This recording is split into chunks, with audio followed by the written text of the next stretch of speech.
Panahon ng ating Pangulo, sa panahon ni President Bongbong Marcos, sa panahon ni Speaker Martin Romualdez, correct me if I'm wrong, bumaha at bumagyo ng biyaya dito sa ikalawang distrito ng ating Ngayon! Tuwan-tuwa sila ngayon. Oo, noong mga panahon na yan. Malakas at maputik na tubig na mabilis dumadaloy sa pagitan ng mga kabahayan sa Mabini, Batangas. At Palakpakan! Kaya naman pala, bumabagyo at bumabaha. Ang tanong, noong panahon na yan, bumabaha at bumabagyo. Ngayon, ito totoong bagyo, ha? Fact-checking lang ho. Napapack-check lang ho kayo.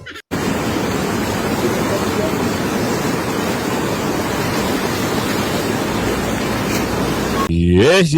Good morning mga kasama. Nandito na naman tayo si Kuya Goods nagbabalik. At syempre kung di ka pa nakasubscribe, mag-subscribe ka na at hit mo na rin yung bell para lagi kang updated sa ating mga video. At syempre kung bago ka pa lang at napasadsad ka dito sa ating mumunting channel, huwag mong kalimutan mag-subscribe.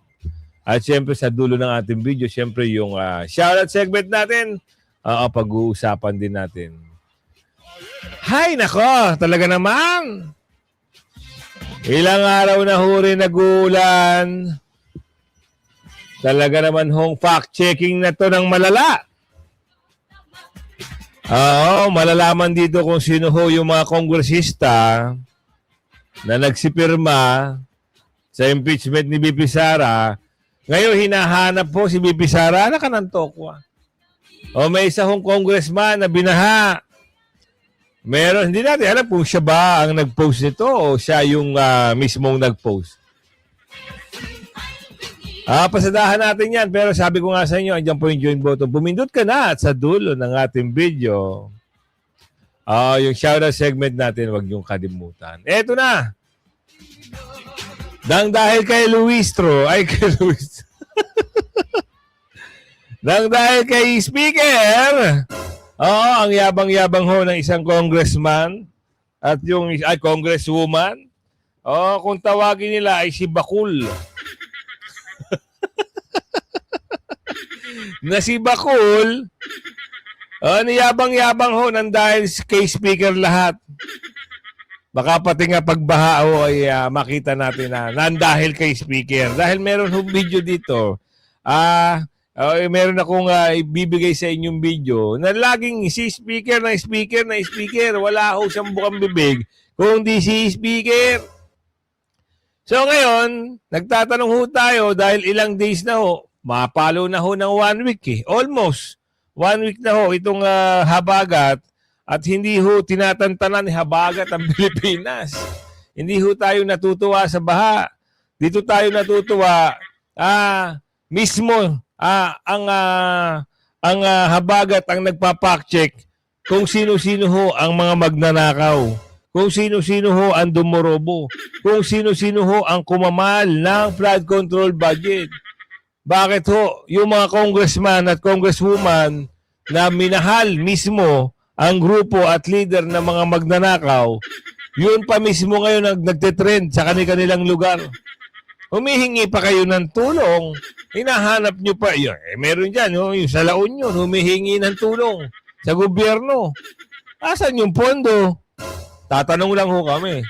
Saan nyo ho dinala ang budget? Alam nyo kung maayos lang ho sana ang pagpapagawa at walang mga substandard. Maganda ho. Hindi ho nagkulang sa pondo. Pinondohan ho ng gobyerno. Kaso nga lang, yung pondo, by ano lang yun, formality. Pinondohan by formality, pero kumilos kasi ang mga magnanakaw at mga durobo. Ayun. Pasadahan na natin do. Ang Batangas din ho. Hindi ho din na nakaligtas sa rumaragas ang baha. Sino ba yan? Yan ho yung nagsalita ng dahil kay Speaker. Yay! Nang dahil kay Speaker. Yan ang kadahilanan kung bakit siguro binaha Alamin natin dito. At isa-isa na ngang sinisingil ang mga kongresista na gustong-gustong mapatalsik at ma-impeach si Vice President Sara sa kanyang pwesto. Kamakailan nga ay ang balbasaradong kongresista na si Representative Paulo Ortega ang siningil ng kalikasan. Binaha ang kanyang nasasakupan sa La Union. This time, sa naglalaway naman na kongresista. Kilala niyo na kung sino yan naglalaway na yan. Uulitin natin, hindi ho tayo natutuwa dahil nangyayari ito. Medyo nagaganahan ho talaga, nalalaman ho ng sambayan ng Pilipino kung sino ho yung mga magnanakaw. Mga magnanakaw. Dahil sa fact-checking ng kalamidad, nalalaman kung sino-sino ho kayo. Sino ho ba yung nabanggit dito? Si Representative Jinky Jervil Luistro. At sa naging viral video na kumakalat ngayon sa social media, makikita ang malakas at maputik na tubig na mabilis dumadaloy sa pagitan ng mga kabahayan sa Mabini, Batangas. At ang Mabini po ay kabilang sa 2nd District ng Batangas. Sino? Sino nagsabi? Sino ho ang nagbalita nito? At bakit hindi ho binabalita daw sa mainstream media? Hindi natin alam Nakita lang ho natin ito at naisama natin sa ating informative video at content. Nililiwanag ho natin ang fact-checking ho ay nalalaman ng taong bayan kung sino ho talaga ang magnanakaw. Wala ho tayo dito pinagtatawanan. Bagkus, dapat ilabas nga nila lahat ng pondo. Ilabas nila ngayon, kailangan ho ng ating kababayan, lalong-lalo na yung mga binaha at naapektuhan ng baha. Hindi ho masaya ang nangyayaring ito. Pero nakakalungkot din. Pag hindi ho ito inaksyonan ng kanilang mga leader o yung mga congressman ho, di umano, na dumurobo sa budget, hindi natin matumbok kung sino talaga ang leader dito. Pero may mga pangalan lalabas mamaya dito nang dahil kanino. Mamaya abangan nyo. Tuloy! Batangas na kinakatawan ni Representative Luistro. Nako. Ito ang video, panoorin natin. Ayan. Ay malakas nga.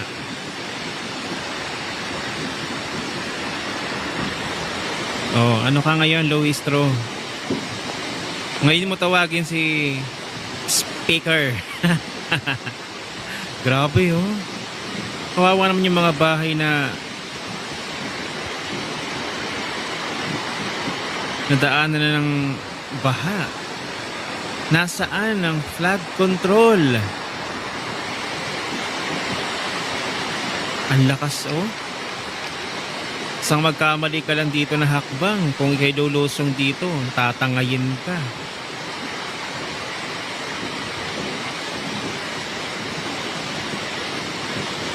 Nang dahil kay Speaker. Ayan. May baha. Yan ang sinasabi ko, di ba?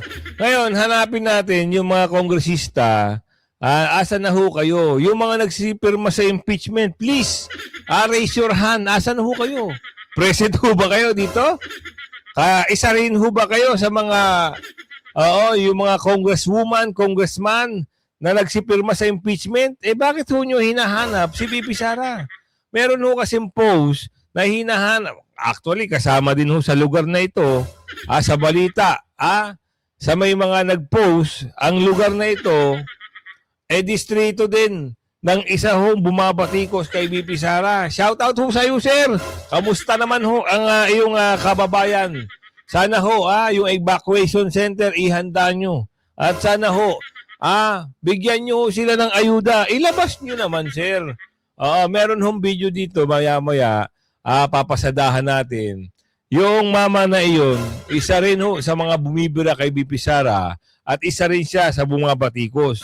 Ngayon, ganda. Ang ganda sana ng Sambales Ang problema ho, binaha na rin ho. Bakit? Ang tanong, yan ang isang malaking question mark na gusto rin nating malaman. Tuloy natin to. Ang lakas. Grabe, hindi naman ganito dati.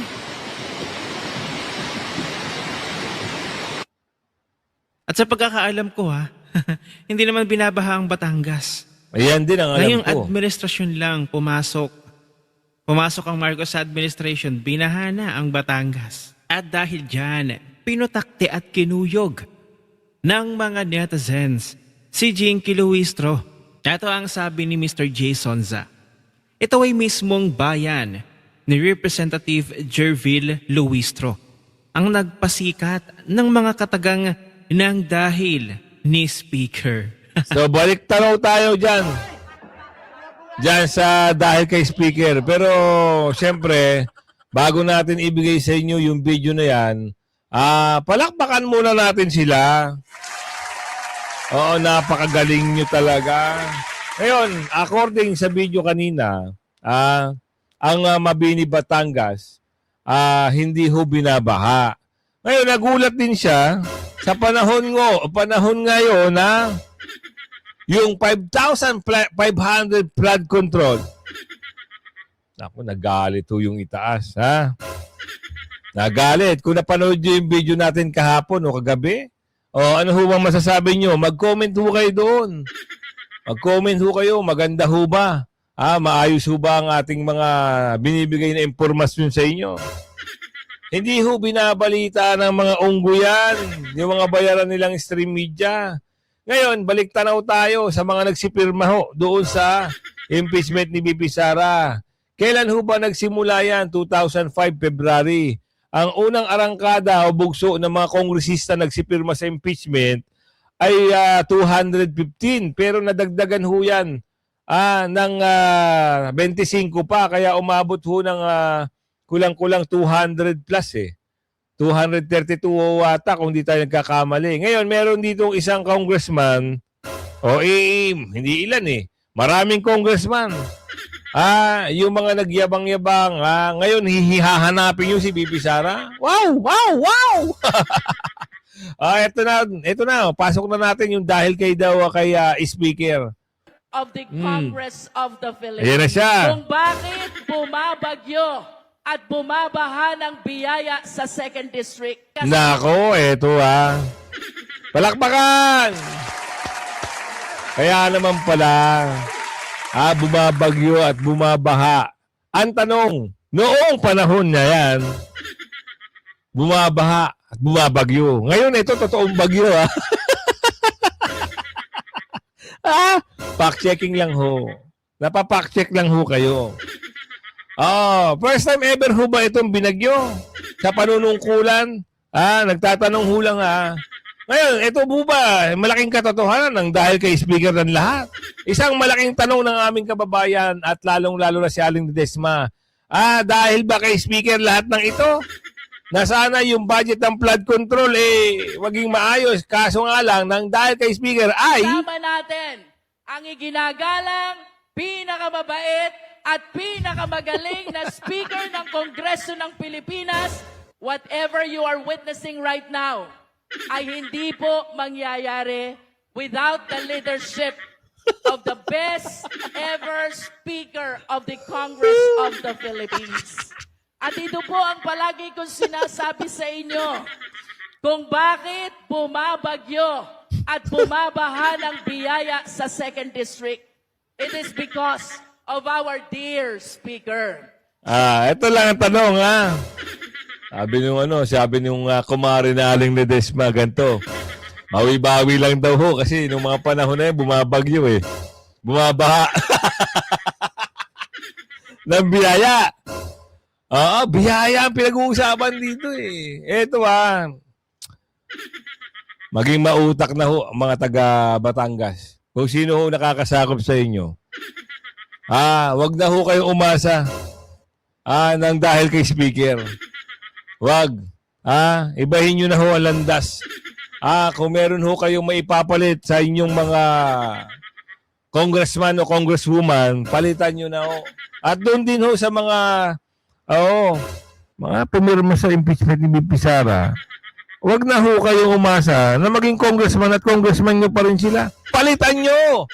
Oo! Wag nyo, sayang ang boto nyo. Ilan sila mamaya andito yung mga listahan. 215.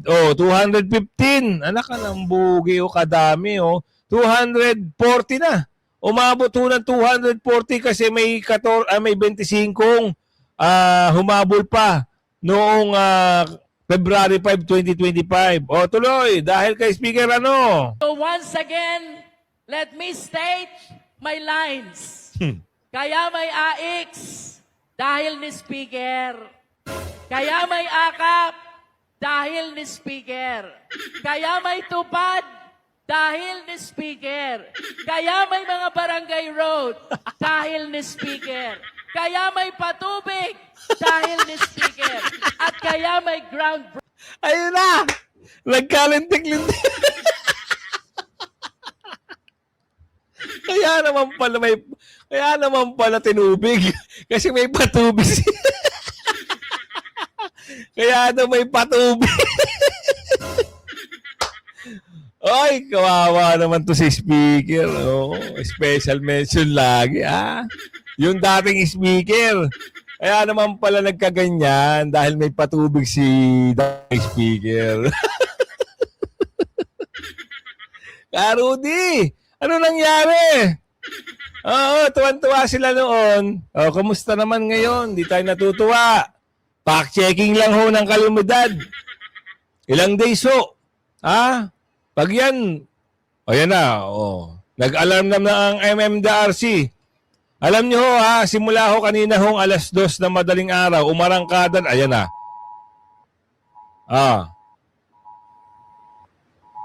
Kita nyo? Nagbabala na naman ho, dahil bumuhos na naman ho ang ulan. NDRRMC, 5:12 a.m., 10 August 26 orange rainfall warning sa Metro Manila.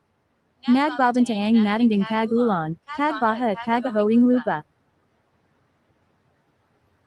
Hindi ko lang alam kung dahil kay Speaker din ho,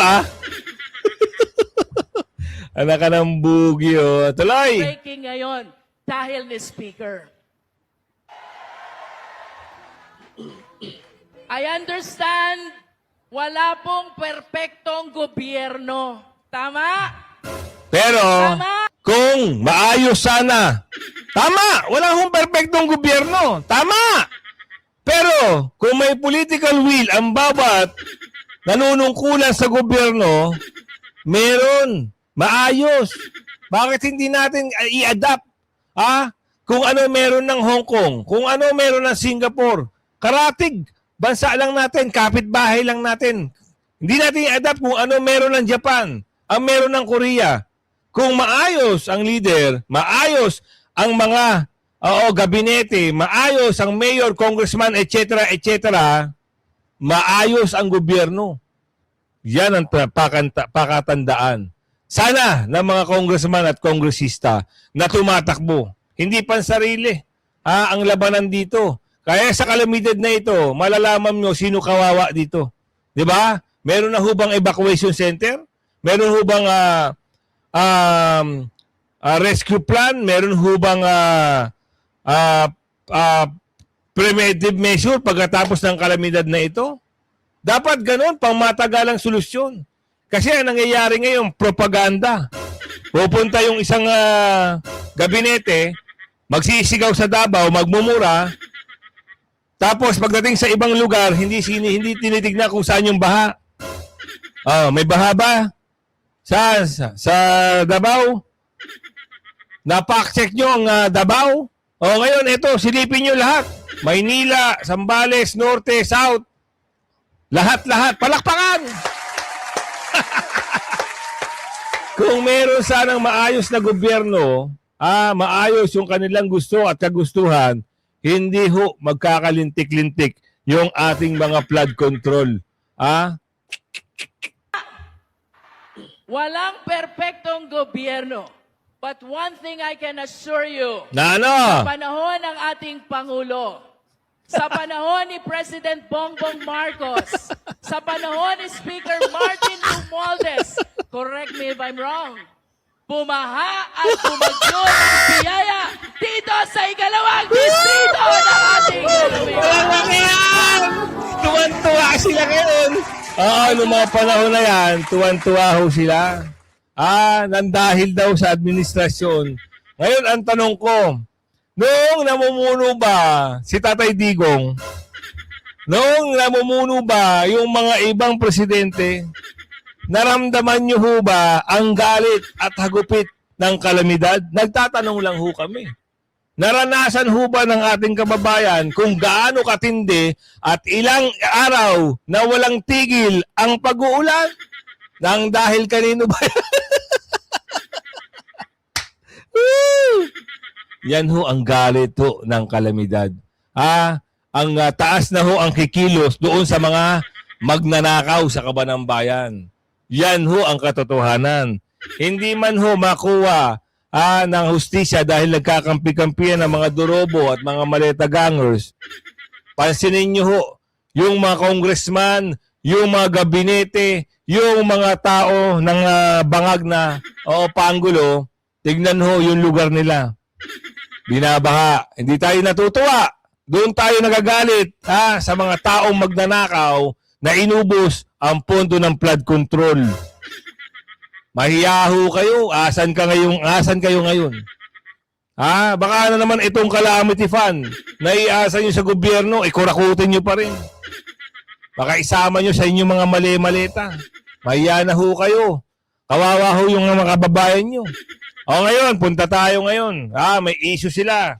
Yung flood control daw ng Taguig. May nabalitaan ba kayo? Na binahaan Taguig? Maghanap kayo ngayon sa media, sa stream media, kung meron hong binaha sa Taguig. Hindi kagaya dyan, meron dyan, lampas tao. Hindi ho tayo natutuwa doon. Pero, merong mayayabang na mga senador na sinisingle out lang yung senador na si Alan Cayetano. Ngayon, papakita namin sa inyo na hindi ho binabaha ang Taguig. Nakakahiya ho kayo. Maghanap kayo ngayon sa balita kung meron. Tuloy mo, dahil kaya speaker. Prolong my message dahil mas gusto ko i-enjoy nyo ang bawat salitang mapapakinggan nyo sa aking mga kasamang congressman and most of all, sa leader ng Kongreso, the Speaker of the People. No? Hey! Concept of the Congress.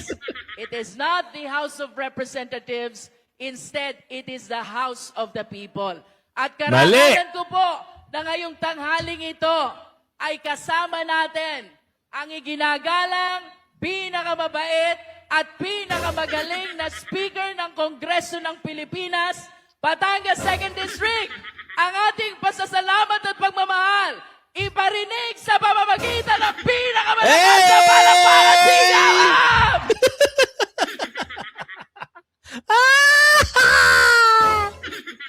Yan ang dahil kay speaker. So ngayon, eto na ho. Dito na tayo papasok. Sa mga nag-iingay ngayon, hinahanap po ang Vice President ang kanilang tema sa kanilang post. Di natin sure kung siya to. Dahil magtataka ka, nako, hi po, sino nakalabas ng grabe talaga nalalaman natin ngayon. Balita, nakatutok ho tayo sa mga pagbabaha. Di ba?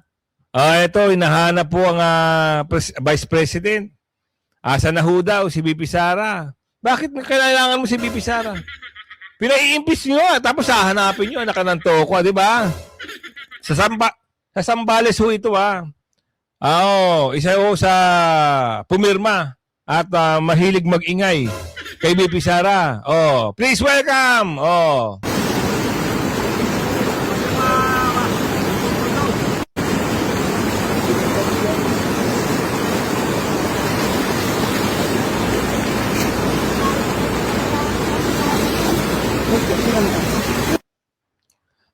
Hinahanap po,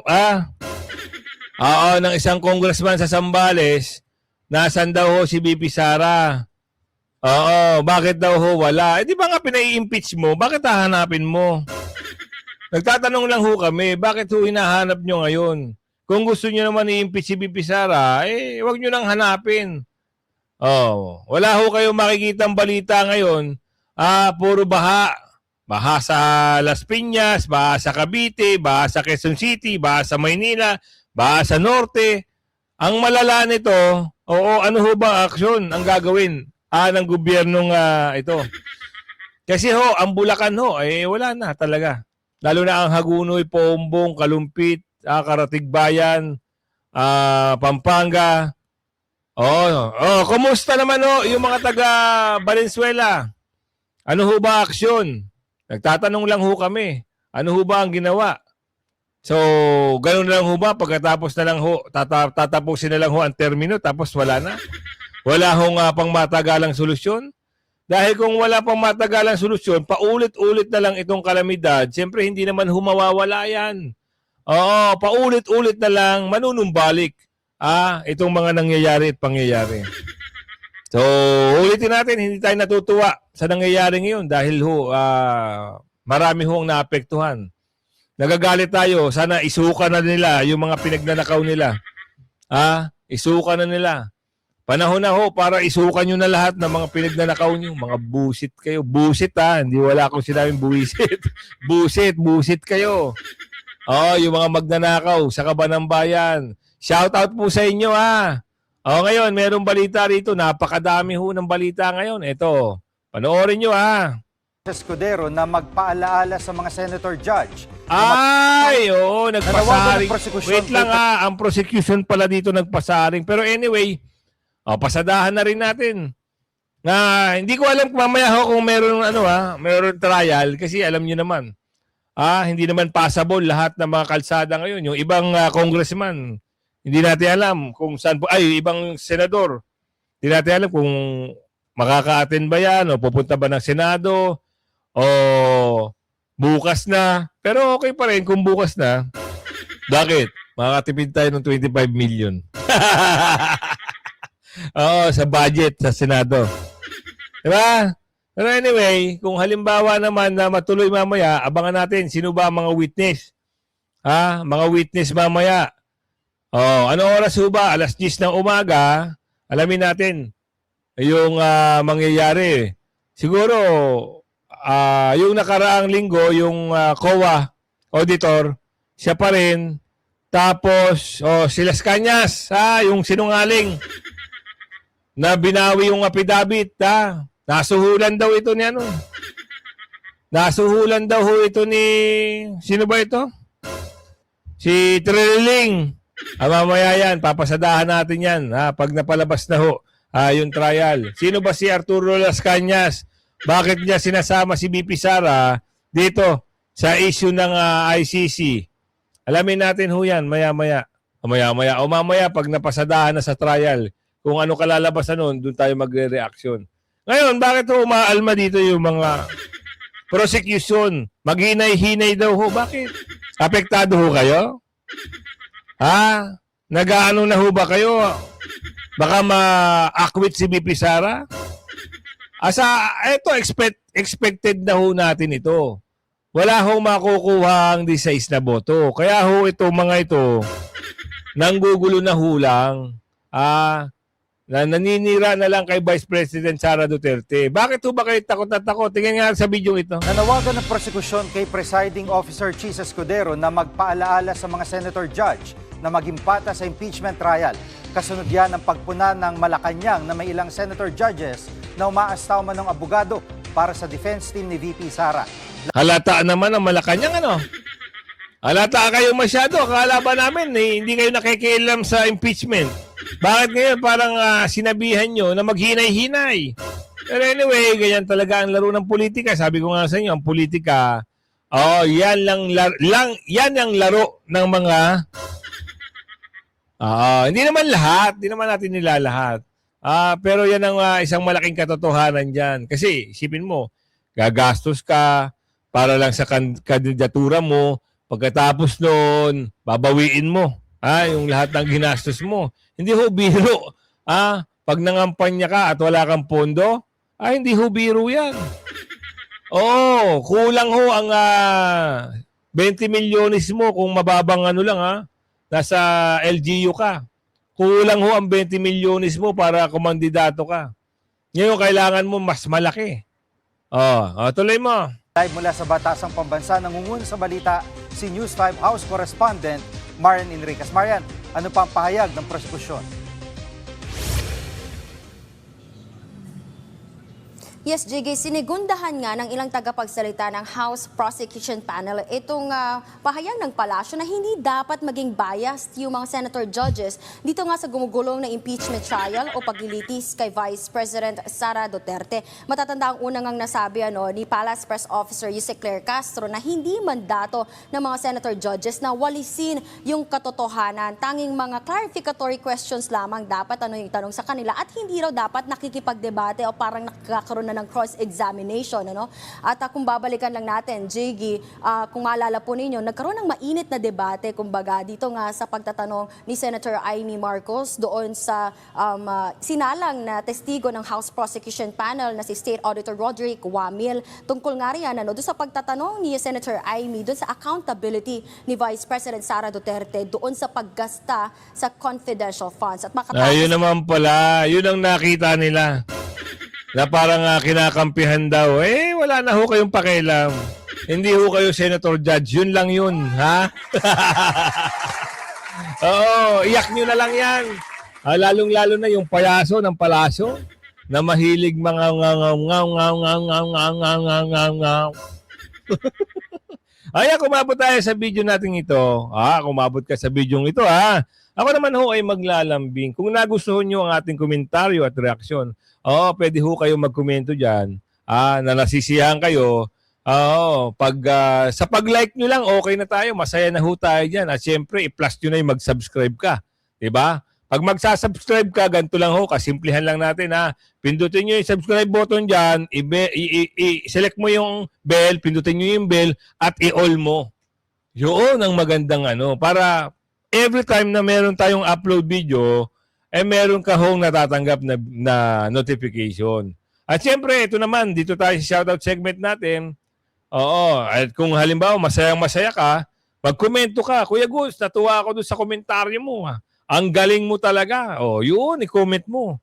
Para naman tayo laging natutuwa at nagagalak dito sa mga ginagawa nating komentaryo. Shoutout kay Ma'am Pasita, special mention ka, ha? At kay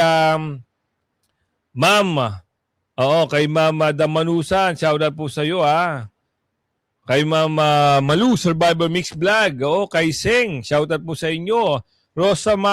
Rosamia Gamol, shoutout po, ha. Ronnie Baby Hamon, shoutout po sa iyo. Angel Garcia, Cassandra Daisy, shoutout po sa inyo. Rayban 20, shoutout sa iyo, sir, ha. Ma'am Sel Nagal, shoutout po sa iyo ng bongga, ha. Aubrey James, shoutout po, ha. Vilma Hansel, shoutout po, ha. Si Ma'am Darna Nusan, shoutout po sa iyo, ha. Yasmel Tangpos, Ismael Tangpos, shoutout din po. Cesar Santos, Bugang, shoutout po sa iyo, ha. Richard Carigma, Warlin Cerezo, John Paul Hipolito, Sixto Amadoya, shoutout po sa iyo. Daily, Ann MR, 5PT, shoutout po sa iyo. Ma'am Pasita, ulit, shoutout po ng bonggang-bongga. At kay Marlita Francisco, George Seromo, Romy Masaglang, Cadvilluan, Silvia Ramos, Rakila Hadron, Asam, Janime Miranda, Nerissa Olita, Arlene Emuros, Cristina Martel, Helen Fandes, Renato Piamonte, Erlinda Descado, Marilyn Ferrer, Lani Ramirez, Evangeline Galleros, Salvador Laranjo, Ice Cube, Yatamo Move Games, Sharon Nepomuceno, Jan Lapid, Ma'am Ami Santos, shoutout po sa inyo, Paul Kamat, Ma'am Darlene Nervino, Rosita Nuas, Naher Burgos, Rosana Manalao, Benji, shoutout po sa inyo, Marie Onofre, Alberto Guardillo, and Teofilia Jose, Jane Monster, Capistrano, Tabuco. Yan po yan, kumabot ka dyan. Maraming salamat po. At hanggang sa muli Bye-bye!